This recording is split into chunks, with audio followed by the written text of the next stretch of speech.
So I wanted to do another follow-up video in response to Associate Professor Corey Anton's book, Selfhood and Authenticity.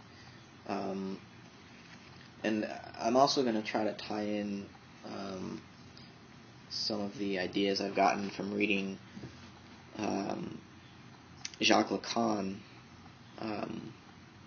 the psychoanalyst, because I've been reading the chapter in Anton's book about temporality and how our lived bodies, that is, our concrete embodied experience as beings in the world is temporally ecstatic, and ecstatic is a word that's, we're trying to point at the idea that you are outside of yourself constantly. Being a body is not being encased in skin and bounded, separated from the world. Being a body is being with a world, and your body is in fact of the world. As I quoted Anton in the first video about his book, we are not beings on the surface of the earth, but we are what the earth itself is doing. And so what the body brings forth is a temporal clearing. That's what existence really amounts to. It's the sense in which we are spread through space and with time, not in space and in time, but embedded through a spatial process of becoming with time, or really, we are time. Anton quotes Merleau-Ponty a few times, where he says, pretty much exactly that. Here, Merleau-Ponty writes, "We are not saying that time is for someone, which would once more be a case of arraying it out or immobilizing it. We are saying that time is someone, or that temporal dimensions, insofar as they perpetually overlap, bear each other out and ever confine themselves to making explicit what was implied in each, being collectively expressive of the one single explosion or thrust, which is subjectivity itself. We must understand time as the subject, and the subject as time." So there's implications when we consider our actual human being, our embodied experience temporally like this, because then we become related to every other body, to everybody else, in a very deep and profound way that it requires completely rethinking and reacting what we normally consider the world to be and how we normally act in the world, because we've been conditioned by years of cultural sedimentation, which have pushed us into further and further abstraction in our use of speech and writing, especially. The philosopher A.N. Whitehead said, I'm not quoting exactly, but he basically said that civilization is not, as we might at first suppose, the increase in our ability to think about the world and to understand it. In fact, civilization progresses when we are able to not think about more and more of the daily tasks that we accomplish mindlessly. So as civilization progresses, we become more and more habitual. Our cultural practices and rituals become more and more sedimented, such that we take them for granted and fail to appropriate them, to authenticate them. And when we do authenticate them, we see that language is itself only meaningful because it is temporal, and that we are able to speak because we are already ourselves as organisms in an environment, as beings, as earthlings. We are not on the surface of the earth, but what the earth is doing. And in that sense, getting back to Lacan's ideas, I think part of our task is to come to relate to language in a new way. Lacan, as a psychoanalyst, is taking Freud's ideas and applying them to language, and looking at signifiers and trying to understand how it is that the human organism comes to be the talking being. And Lacan, you can almost seem to be describing language as this alienating, mechanical thing which is forcibly inserted into the body by our parents and by our upbringing. But then at the same time, he's also dealing with these other registers. There's the real, there's the symbolic, which is language and speech, and then there's the imaginary. These are the three categories of reality, you could say, but that's not a real useful way of describing it, because a category is a symbol that really can't encompass what the real points to, this word realness, and what the imaginary is all about. Though of course the real, the imaginary, and the symbolic are all intimately related, and there's never really one without the other.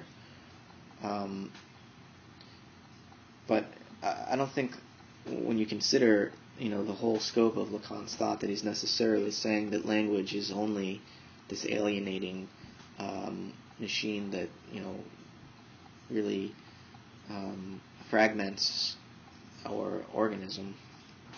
And you see this, I think, in the idea that Lacan wants us to fully embrace the symbolic and get ourselves out of the imaginary, which, in other words, the imaginary is what gives us a sense of ego, of being separate beings encased in our own bodies. The ego is formed with images. We look in the mirror and see our own face, and others see our face and reflect through the symbolic with language, and also with their facial expressions, what they think of us. And so we build up an ego based on these images of other people's faces and our own face in the mirror. So the ego is imaginary from Lacan's point of view, and in order to authentically exist, to fully become human and escape this imaginary, egoic, false existence or inauthentic existence, we've got to embrace the symbolic, which really, I think, means that we've got to come to realize that the language which gave us this, even the possibility of being subjects, of talking about ourselves as selves, it's not only alienating, it's also, it can be a saving grace. It can be a way of the earth itself, rising to expression. Certainly it requires a far deeper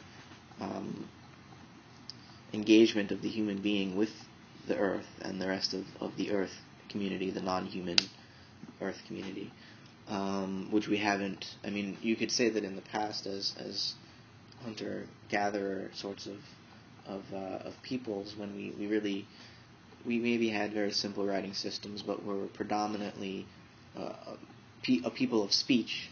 We told stories to one another constantly. We hadn't yet analyzed the stories. We hadn't yet learned, to write as someone like Plato and the pre-Socratic philosophers. They were the ones that, I guess, took Homer, which the Iliad and the Odyssey were obviously stories passed along in oral cultures long before they were written down. But this then became more abstract and codified and grammatically systematized as writing really took over as our dominant mode of communication.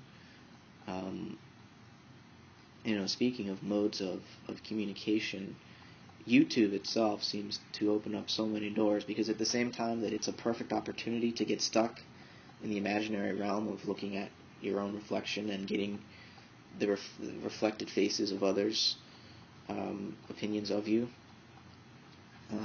as easy as it is to get trapped in that on YouTube, it's also possible to tap into this realm of the symbolic, where we are all interrelated, where each of our subjectivities depends on the ongoing transaction, which is this linguistic symbolic exercise that we're all performing here. So, YouTube is an opportunity to evolve, but it's also a perfect arena to continue playing the same old ego games. And it's not that, authentic philosophical discourse isn't also a form of drama. Of course it is, because, I'm wearing a mask. I am a person, in the sense that, persona means a mask which sound passes through. I can't escape that. Even if I'm doing philosophy, I'm still engaged in a fundamentally rhetorical and embodied situation with everybody else and the world. So the world is our stage,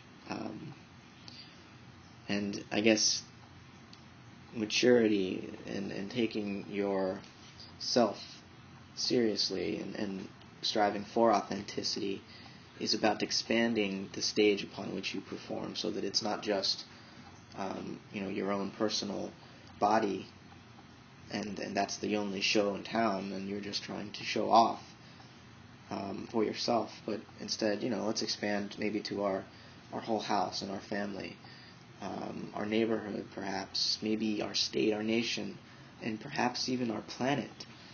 And then there are further stages where you identify with the galaxy, with the universe itself.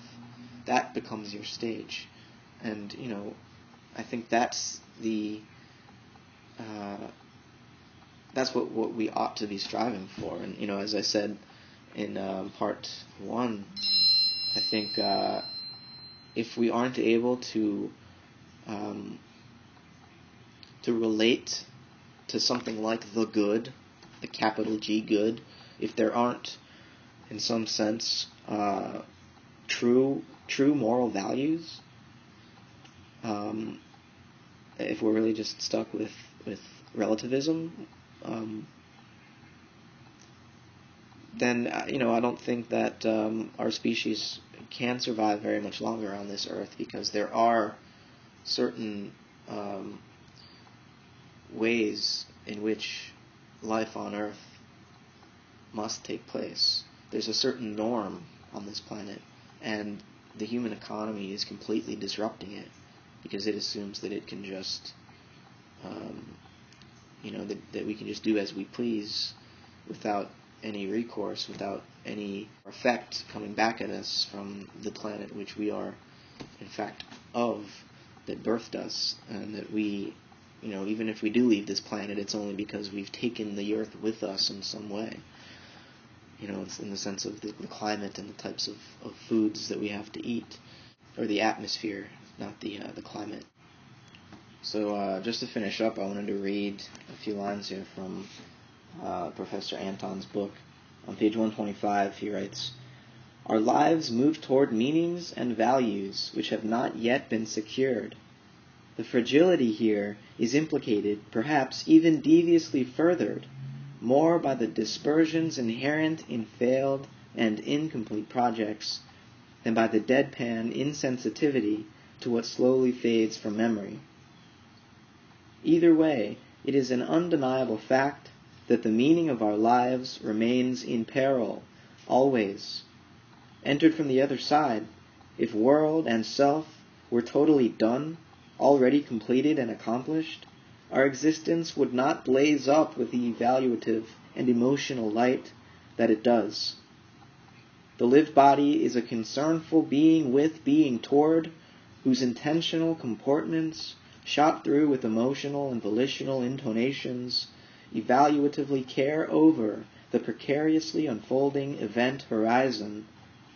This implies that the lived body's concern over itself is accomplished mainly by concernfully being toward that which is drawn near and lived through in an articulated stretching itself along, e.g., the spatial and temporal roots embodied in various projects and involvements. So, I said in part one that Corey is leaving open or providing this possibility of living in a meaningful world. He's not saying it in the sense that a lot of atheists here on YouTube would argue, or have argued with me. Atheist materialists have argued with me about how, there isn't this objective purpose out there given by some transcendent anthropomorphic creator God. What Anton is saying is that the meaning of our existence has to be continually established and brought forth by our own authentic selfhood, by our own being in the world. The world is only meaningful if we are willing to participate in what the world was already doing and will continue to do after we are gone. And I've never denied this. When I enter the discussions with creationists and atheists, or mechanistic type people with a mechanistic type of worldview, but I frustrate both sides because I refuse to say that either one of them is completely right or completely wrong. What I'm saying is that the universe is not yet fully created. It's not finished. We are still the Big Bang happening.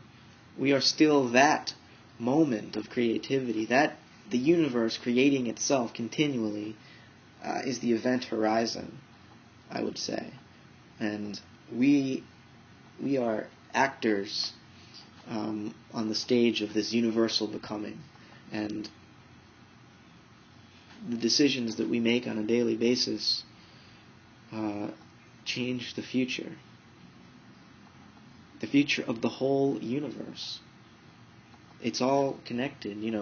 The human existence on planet Earth will have effects for hundreds of millions of years. Even if we go extinct in 100, we have brought a mass extinction to this planet, an event which only asteroids and supervolcano eruptions have been able to do in the past. Well, actually, you could say that the first mass extinction caused by oxygen being released by anaerobic bacteria was the first mass extinction. But, regardless, the point stands that human beings are, fundamentally altering the way that the Earth has existed for itself. And many times Anton argues that the Earth doesn't exist in the same way that the human being exists. And I certainly understand his point, and it's well taken. But I would say that actually all matter exists. It's just that its temporal spread, the clearing that it brings forth, is far, what's the right word here? Narrower, far less complex. It doesn't have the ability to make the sorts of very complex decisions that human beings make. We can take into consideration a longer past and a deeper future than, say, an atom, than a protein megamolecule. But these things, these other material bodies, are not totally lacking that kind of they still are concerned about a world, though not the world as human beings know it.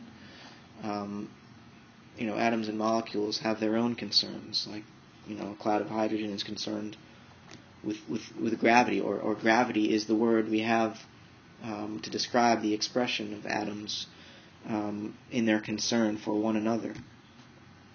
So, I'll throw that out there as it's not a criticism of Anton's ideas, just sort of, I guess it's my Whiteheadian tendencies coming out, where I want to see all of energy and matter as possessing feeling, and that there's an underlying eros in this unfolding of cosmic time, and that it's not separate from our individual bodies and the temporal clearing that we experience, but that there is worldness outside of our human temporality.